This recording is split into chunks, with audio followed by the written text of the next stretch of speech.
আসসালামু আলাইকুম রহমতুল্লাহ। 21 থেকে 25,000 এই বাজেটের মধ্যে ওপোর একটা না একটা ফোন থাকবেই। এবার হোক সেটা এফ সিরিজে কিংবা এ সিরিজে। পরপর এফ সিরিজে দুটি ফোন রিলিজ করার পর এবার এ সিরিজে যুক্ত করলো আরও একটি নতুন স্মার্টফোন ওপো A95। দেশের বাজারে ফোনটি পাওয়া যাবে একটি মাত্র ভেরিয়েন্ট 8/128 GB, যার বাজার মূল্য 22,990 টাকা, অর্থাৎ 10 টাকা কম 23,000 টাকা। তো এবার দেখার পালা 23,000 টাকায় ওপো আমাদেরকে কি কি অফার করছে। পুরো ভিডিও জুড়ে আপনাদের সাথে থাকছি আমি সাইফুল ইসলাম বিপুল। আপনারা দেখছেন টেক হোম।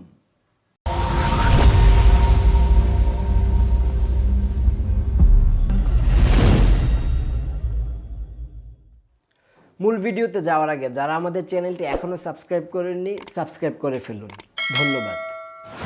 ওপো দিন দিন ডিজাইন কেন্দ্রিক ব্র্যান্ডে পরিণত হচ্ছে, তাই ডিজাইন দিয়ে শুরু করছে আজকের ভিডিও। পুরো ফোনটি প্লাস্টিকের তৈরি। রিয়ার প্যানেলটা ম্যাট টেক্সচার্ড ফিনিশ হওয়াতে আঙ্গুলের ছাপ তেমন চোখে পড়ে না। তাছাড়া রিয়ারে একটি ক্যামেরা হাউস রয়েছে, যাতে 3টি ক্যামেরা ও এলইডি ফ্ল্যাশ দৃশ্যমান। পুটস অ্যান্ড বাটনের কথা বলতে গেলে ডান দিকে রয়েছে পাওয়ার বাটন, বাম দিকে রয়েছে ভলিউম লকার ও ডেডিকেটেড সিম কার্ড ট্রে, যাতে একসাথে দুটি সিম ও এইচডি কার্ড ব্যবহার করতে পারবেন। উপরের দিকে থাকছে না কোনো নয়েজ ক্যান্সেলেশন মাইক। ফোনটির নিচের দিকে থাকছে 3.5mm earphone jack, primary microphone, USB type C port ও লাউড স্পিকার গ্রিল, যার সাউন্ড কোয়ালিটি আমার কাছে ঠিকঠাক মনে হয়েছে। ইভেন ফুল ভলিউমেও কোনো প্রকার ডিস্টরশন লক্ষ্য করিনি।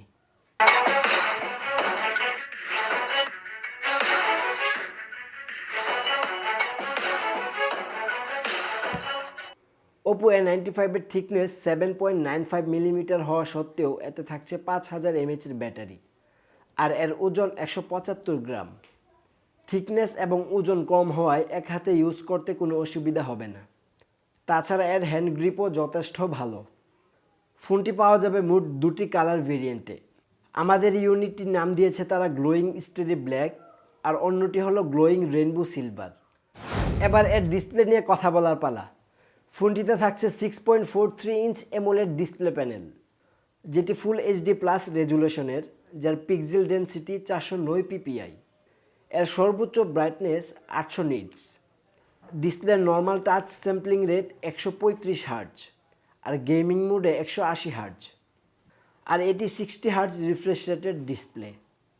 ডিসপ্লের টপ লেফট কর্নারে রয়েছে একটি 5 হোল ক্যামেরা কাটআউট, যেটি বেশ মিনিমাল।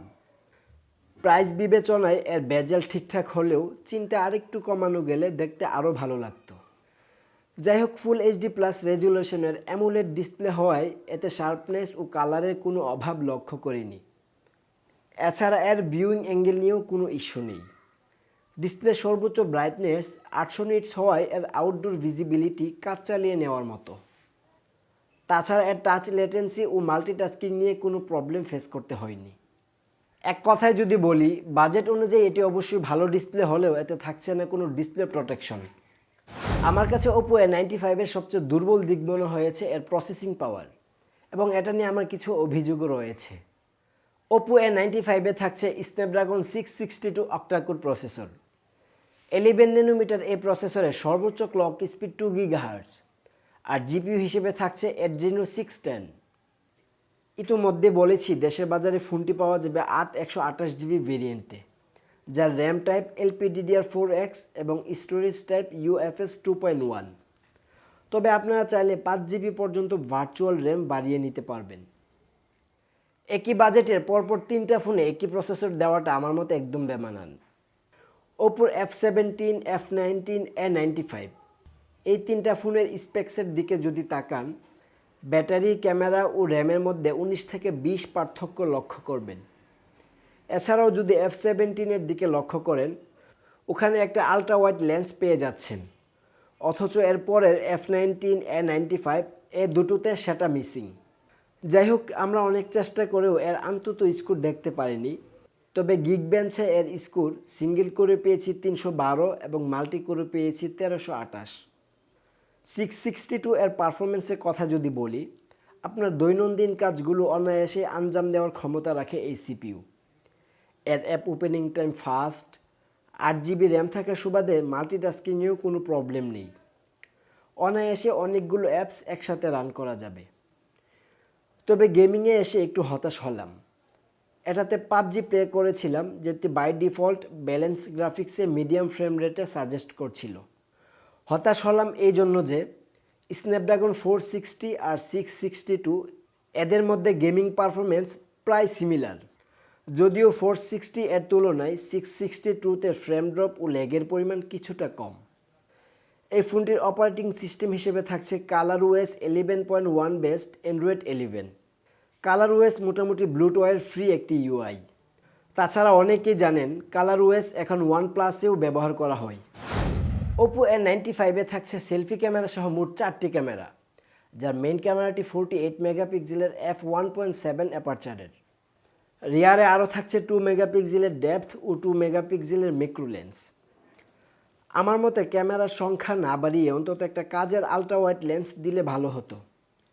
সেলফি তোলার জন্য ফ্রন্টে রয়েছে 16 মেগাপিক্সেলের পাঁচ হোল সেলফি ক্যামেরা। ডেলাইটে এর ক্যামেরা পারফরমেন্স এক কথায় অসাধারণ। মেইন ক্যামেরাটি 48 মেগাপিক্সেলের হওয়ায় ছবিতে প্রচুর পরিমাণ ডিটেল পাবেন। ছবির শার্পনেস, কালার, ডাইনামিক রেঞ্জ সব কিছুই ঠিকঠাক লেগেছে। ওপোর অনেক ফোনেই দেখেছি ছবি ওভার এক্সপোজড করে ফেলে। বিলিভ মি, এটাতে এ ধরনের কোনো প্রবলেম নেই।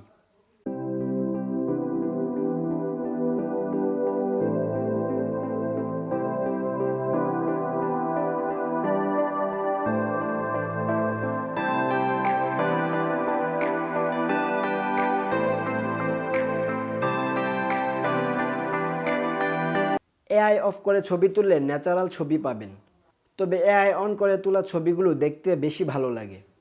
সবচেয়ে ভালো ব্যাপার হলো রাতের আলোতেও ভালো ছবি প্রোভাইড করতে পারে এর মেইন ক্যামেরা। পোর্ট্রেট মোডে তোলা ছবির এজ ভালোভাবেই ডিটেক্ট করতে পারে এই ক্যামেরা, এবং সাবজেক্টের অরিজিনাল কালারও ধরে রাখার চেষ্টা করে। 2 মেগাপিক্সেল ম্যাক্রো লেন্সের পারফরমেন্স ভালো লাগেনি। এই ইউজলেস ক্যামেরা দেওয়ার চেয়ে না দেওয়াটাই ভালো।